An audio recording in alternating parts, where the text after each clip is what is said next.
When Fielder Creek was notched on August 13th, I got a call from a client saying, "Whoa, what's going on?" Anyways, so then it turned into a kind of a scramble. We contacted Senator Berchiger and Representative Wilson and his staff, and we tried to get a hold of Representative Stark, was unable to reach him.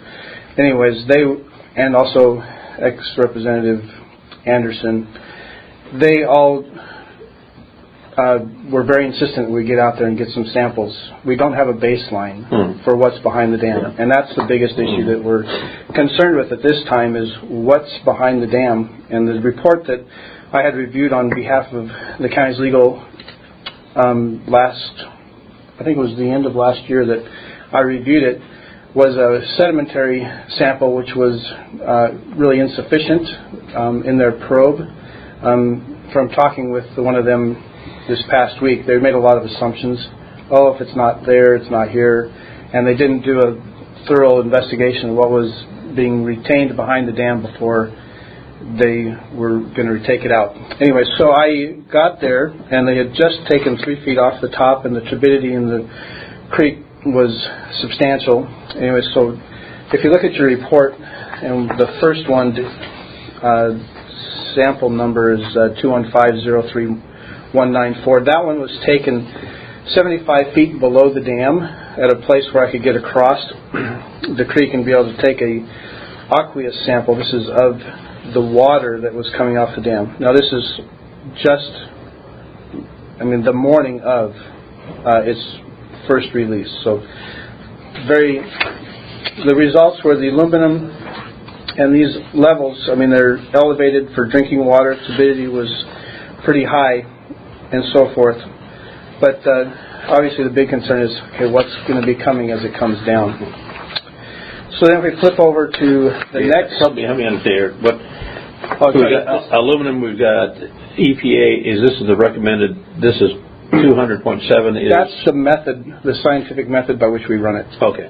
And then the LOQ is... That's the limit of the instrumentation to report. I can't report below that number. Oh, okay. I can see below it, but I can't report below it. Okay. And then the results is what was in the sample. Right, okay. And how do we know, for us who are not in this industry, how do I know that, this is a red light of concern? Because this is surface water, it has different standards. The concern is for the people on Evans Creek and eventually people in Grants Pass and Josephine County is gravity flows downhill. Right. Eventually it's going to be going past the screens at the Grants Pass water treatment plant. So that's why it's important for us to know at the beginning what the heck is potentially going to be coming downstream. Okay, so my question on that is, do you have a baseline then for here so that you know what this is before anything gets here? Because if we don't have a baseline here, what purpose or what benefit would a test be afterwards if we don't have a baseline here? I can talk to Jason and I'm sure we can get a sample at the plant. Because getting, for instance, the baseline that you have here from what was released, if this intake down here, or the river here where water is taken out, is already approaching that, so then there would not be an increase. It would just be the same thing. But if we have something that is lower than that and this comes down and shows then we have a greater amount, then we would have something we need to be concerned about. Correct. We should be concerned if it's high anyway, but what I'm saying is if we don't have a baseline here, how will we know how what's coming down affects it? So what Eric and I have kind of talked about procedurally is, and he's pulling together a proposal, is to establish a baseline at the dam site removal, a baseline here, so we can monitor what's happening with that sediment as it comes down the Rogue River. Okay. And so his proposal will be ready. We'll have it together September 8th, and then I can come and present that to you guys. Oh, great. At that time. Great. I'd like to see that. All right, so that was the first test, was in the water, 75 feet below the dam. The second test is taken sample number, the sample ID number is the top left corner of the page. Is for 215-03195. That was a sediment scraping that I took a quarter-mile upstream from the dam. Again, this is on the surface of the reservoir bottom, so it is a sediment sample. But at the top, there's elevated levels of the aluminum. Arsenic is over the EPA limit. There's a number of other potential contaminants there. We were testing it for mercury. I showed trace mercury, and there was concern about the old mine upstream that purportedly was a uranium mine, and we did show trace uranium also in that scraping. Then, again, pardon my stupidity. The LQ, is that is the allowable level? No, that's limit of quantification. I can only give numbers above that. So, for instance, on aluminum, it's 0.04 parts per million. I can only report above that. Okay. I can't report below it. Okay. So then the next test, which was taken the day after, they had knocked out the west side of the dam all the way down to the bottom. This is not the center of the ancient flow channel. It's off onto the west side, but I was able to get 2 samples on that day. This is the second day. One was of the water flowing on top of the bedrock coming out from the sediment, and those numbers, the sample on that day looked really clean, and the numbers were okay. All the arsenic was around the same. Aluminum are lower than, I believe, the first day. Yes, it was lower than that which was suspended in the water below the dam after the first day. But that same day, I also took a sediment scraping on the upside of the dam abutment, and you don't have, they don't have the results. No, we do. I do. No, they don't in their package. Oh, you don't have it. Because this I didn't get it when I came to your office. Okay, I apologize. Anyways, so if you look at your reports, do you think the aluminum in the aqueous sample was at 20 parts per million? In the sediment sample, it was 17,065 parts per million. The arsenic, which was at 7 parts per billion, was 21.1 parts per million. So we're talking about 3 magnitudes higher in the sediment sample. And then the other one that was concerned was the chromium that I was seeing coming out in the sediment. It wasn't qualified for hexavalent. I didn't speciate the chromium for CR3 and CR6. It was the total chromium, and that's also a concern that we have coming down the watershed. I know that I was hired a number of years ago to do a watershed analysis from Lost Creek down past Grants Pass, and we were showing a trending of the hexavalent chromium from Lost Creek down south, but we're talking in parts, per billion, small numbers, but we're looking at a sediment sample which has much higher numbers in parts per million. That's just okay, we need to watch this because this could become an issue for us downstream over time. Iron levels were through the roof and so forth. So that was on the 14th. So that was the day after that was the day they broke the dam all the way down to the base on the west side. I had some other samples then brought in from over the weekend, which I was authorized by the owner of those results to share them with you, and it was showing a number of things. The color had changed dramatically in the stream bed from that first day when it was running clear, and I can present those to you at our next meeting in photography. So you can see it. It was running clear the first day, but by the weekend, everything was running red. I believe a lot of that was the iron release that was coming out from underneath the dam is being, for the first time in 80 years, having a chance to be oxidized. And so that's discoloring the water. But also, what is fascinating is I was there 2 days ago at the site, and we were checking the sheen that was on the water. There's a lot of discussion with people in the area, is this, petroleum sheen or is it bacteriological? And I was able to ascertain that it's a bacteriological sheen. Iron is a great nutrient for bacteria, and they're in Hawaii on a luau right now, I think, because they're enjoying eating all that iron.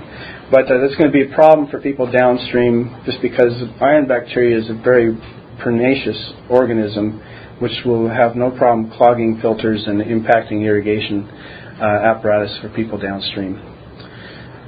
Then we have some other samples that were brought in, and again, they're showing the aluminum and arsenic levels. Calcium, the chromium levels stayed pretty consistent, pretty high. Iron, manganese, and then the uranium. I'm still showing uranium trace, but I'm not seeing much mercury. Share with the commissioners what some of the health concern is related to the aluminum piece. Well, aluminum has been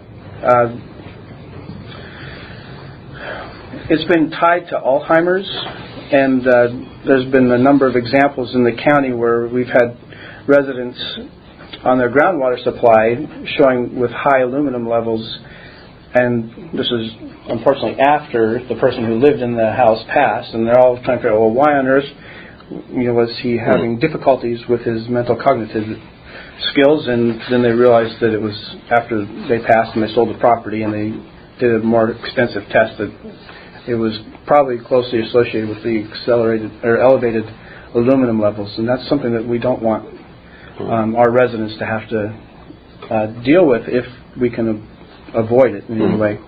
Arsenic also comes down to ingestion, poisoning, and some skin problems.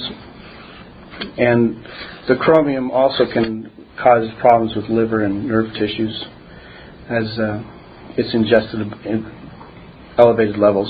And the levels that are allowable for drinking water, although this is a surface water source, are substantially lower than what we're seeing here. Obviously the concern is, what's the plant in Grants Pass going to have to deal with when that stuff gets transported downstream?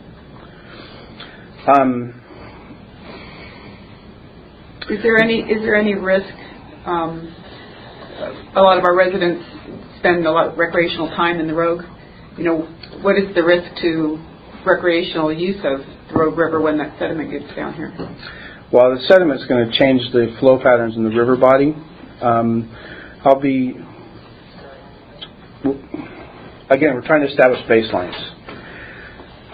There's a lot of things in Evans Creek and even at the confluence of the Rogue River and Evans Creek in the way the flow channels are currently established. But if one were to take a look at the loading behind the Fielder Dam, there's a 3/4 to a mile of sediment behind that dam. And that's a lot of material that's got to get downstream. Currently there's a lot of pools on Evans Creek which will be filled. So those residents that have enjoyed, swimming in the water hole will be challenged with not having the water hole. But the concern then also is, we're having these sediment loads which have been constrained by the dam being released downstream. How is that going to affect their enjoyment because of the potential of the elevated aluminum? Kids sipping, get a gulp of water that could have high aluminum in it, or, the skin irritation from the chromium and the arsenic and so forth. Those are issues that are more immediate than extended. These are still issues that we're going to have to address as time goes on. How is that going to affect us down here? Part of the proposal that Diane and I have talked about is we got to know where we're starting. And to this point, I was talking with Senator Berchiger yesterday. He has not gotten much cooperation from the agencies in giving him data. That's been the biggest challenge. And so, does that leave it to us to establish that? It's going to hurt. It's going to be affecting us over time. So that's what we were taking a look at. There's a lot of things to consider. What agencies is he trying to get information from? Is it from the Corps of Engineers or it's from resources? DEQ, NOAA, ODF&W. He could give you the full list. And Commissioner Walker, I shared with you the letter from the governor's office related to the Fielder Dam removal, and also I had sent a lengthy query to the EPA regarding this issue. So we have tried to demonstrate due diligence even before the dam got pulled out, to say, who's in charge, who's ultimately responsible for the quality of the water after the dam's removed. So I really think that I appreciate the fact that Eric took the initiative to go out there and get us on a starting path to determine what our baseline is, and then it's my opinion that we should do periodic assessments of the water as the sediment flows downstream, so we can know what's going on. Right now, we don't even really know what's going on. Well, my guess is that the sediment is probably moving rather slowly at this time. Correct me if I'm wrong, but I'm making an assumption here because we haven't had a lot of rain and the water's low. But once we have rain and water starts draining into that and pushing it downward, so do you expect that there's going to be perhaps a peak time that sediment will arrive into our area? Right, and that's something that I'm working with my team of hydrologists. We're looking at all that and going to do some geospatial analysis, which is part of the proposal, trying to find out how long do we anticipate it'll take to get here. Yeah, because you said there was like a mile of sediment, and so that, I presume that by mile you meant that was the length of the distance behind the dam. Yes. But 80 years of how deep is the sediment? This is the reservoir as of last week. That's the reservoir. Okay. There's no water. No. Now, according to evolutionary, Somebody's driven in there. that was fish, organ fish and Maine. The birds are having a feast too because of all this sunlight. They've left high and dry, but. And of course, I mean, even for some of these raptors that might come and swoop down, what are they ingesting with these fish they're taking out too? Do you know that? That's true. Good point. Yeah. Yeah. I mean, there were a lot of documented species in that area which really enjoyed that dam. Otters and beavers and golden eagles or bald eagles, blue jays, ton of all kinds of mammals. Turtles? Yes. The Oregon pond turtles? And anyways, there's not a lot of water there for them now. But all this is sediment. It's coarse on top. I show some sediment profiles as I'll take some photos when they're taking out the dam, but it's going to be transported. It's a lot of material. It's going to totally change Evans Creek, and it's going to totally change once it hits the Rogue River what the flow channels are going to look like. So it'd be good to know. It'd be good to monitor it. It'd be good to be able to evaluate it. I know that science is not based on guess or assumptions. Science is based upon data and that which we know, and then we can make our decisions upon that. But currently, we're kind of empty-handed at the moment. Well, and the thing is, and this is the bone of contention, is that on what science was the removal of the dam based? The impact of what's going to happen, on what science was there to demonstrate this is a high propensity, that this is going to be the consequence of removing this dam or whatever. I don't think there was too much consideration of that. Anecdotal talk about what might happen or what won't happen. Everything was what won't happen, not that it's not going to impact anything. Well, okay, I hope that's true. But if you have all these years of this settling of these different chemicals and that kind of stuff, and I'm not talking about bug spray, but I mean, you're talking about mercury and all those other things.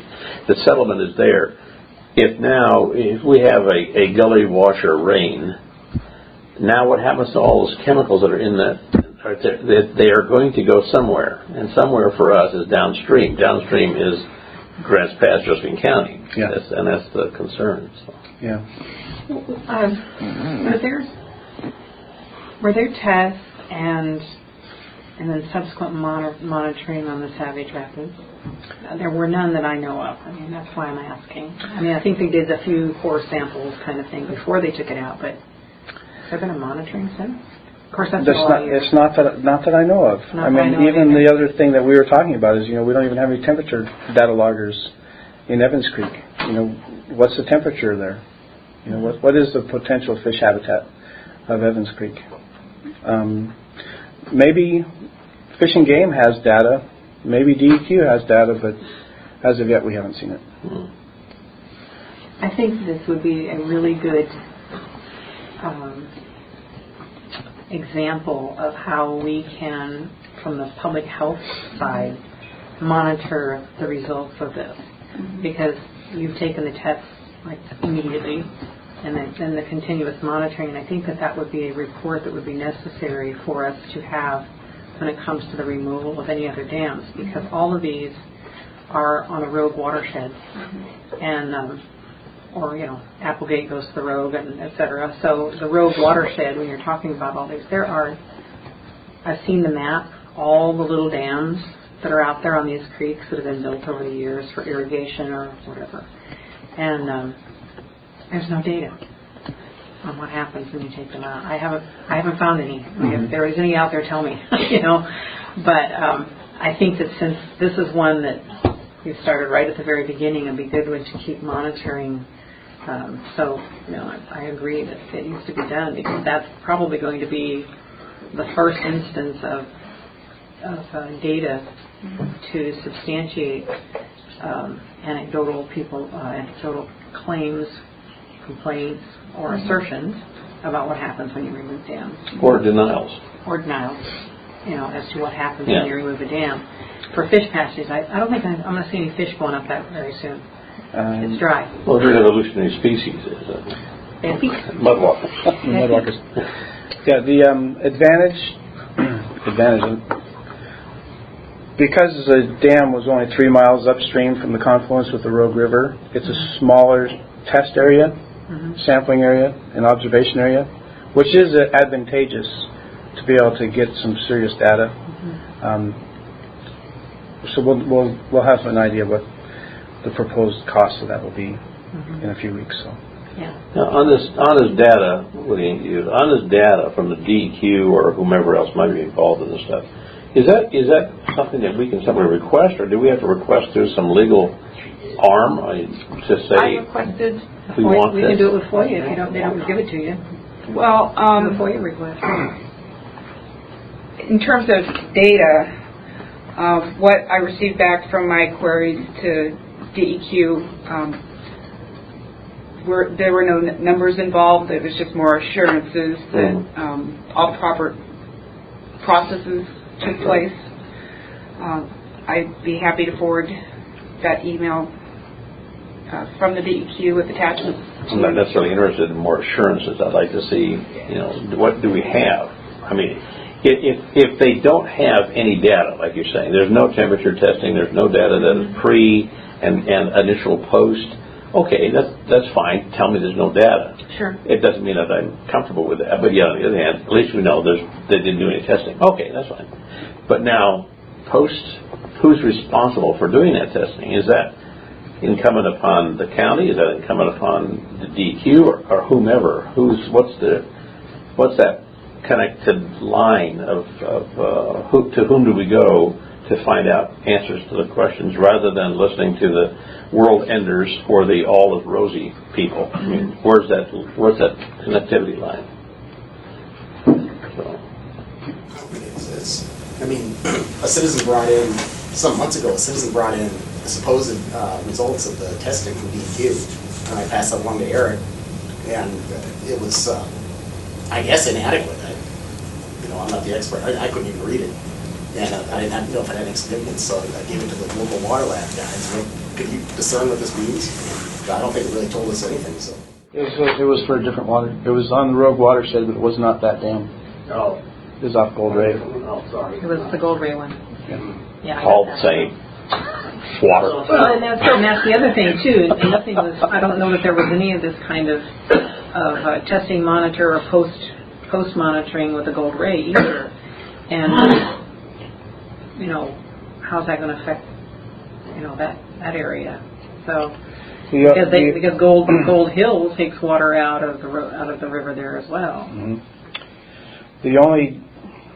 Because I was a participant in it, is the only extended survey that I know was that study that was done, which is published.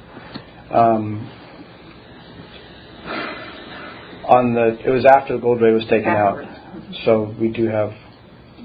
That's the only study that we have, but that was funded by a private individual. He spent a lot of money, and at some point, you say, okay, that's enough money. Mm-hmm. It's not enough data, but it's enough money. Mm-hmm. Well, the thing that bothers me is that I like baselines. I mean, what's the baseline? What was it 2 months before the dam was removed? So we know.